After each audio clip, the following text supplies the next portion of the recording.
All right, let's dive right in. There's a social media post that's been making the rounds about potential new Trump immigration policies, and wow, it's getting a lot of attention.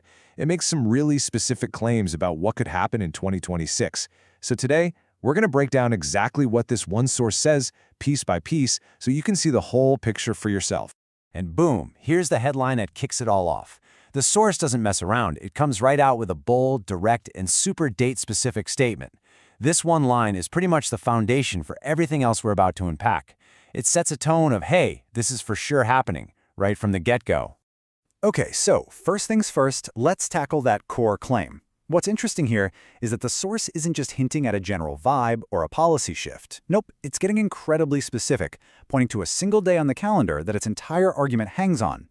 Yup, January 1st, 2026. According to this source, this is the exact date a potential January 1 immigration ban goes live. Putting a specific date on something like this is a really powerful move. It makes a future idea feel way more concrete, almost unavoidable. It's the anchor for this whole narrative. So, once it's locked in the date, the source moves on to the what.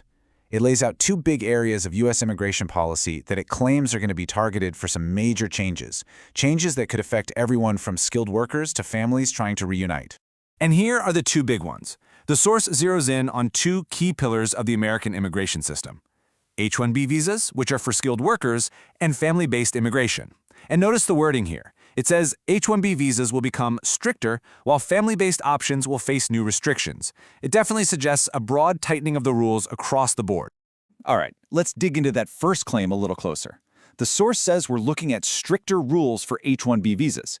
Now, if you're not familiar with what these are, it's really important to get it because they're a huge deal, especially in the tech world and for skilled immigration in general.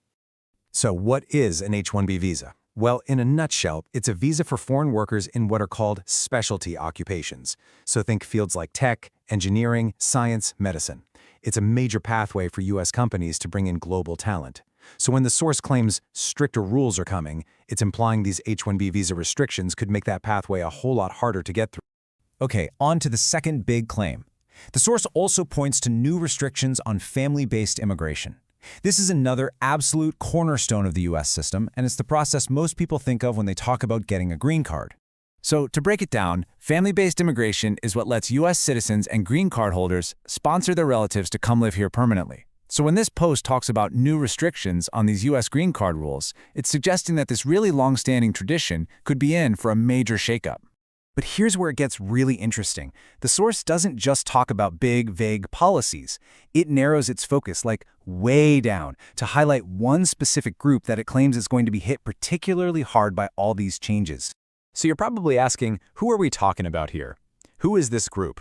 Well, the source is very direct about it. It leaves absolutely no room for guessing who its intended audience is. Tech workers from India. Bam. The source explicitly names this group as being right at the center of these proposed shifts. And by putting together the stricter H-1B claim with this specific demographic, well, the message becomes laser-focused. It's speaking directly to that huge community of Indian tech workers in the USA. And finally, let's talk about how all this is packaged. The source doesn't present this information like it's just a news report. Oh no, it's positioned as actionable intelligence, almost like a guide for people who might be affected. You can see it set up almost like a self-help guide, right?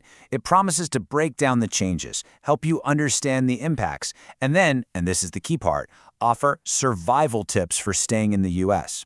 That kind of language totally changes the game from a simple warning to a call to action. Now here's a key detail. The post mentions survival tips, right? But it doesn't actually spell them out. Instead, it just implies them. So the logical takeaways are, stay informed, figure out your own visa situation, and get some expert advice. The source is essentially creating a problem and then positioning itself as the solution. And this quote really seals the deal. By calling its own content essential viewing, the source is basically shouting that this information isn't just good to know, it's absolutely critical for your survival in the U.S. if you're an immigrant. It's a really powerful marketing statement designed to create a sense of urgency and get people to engage.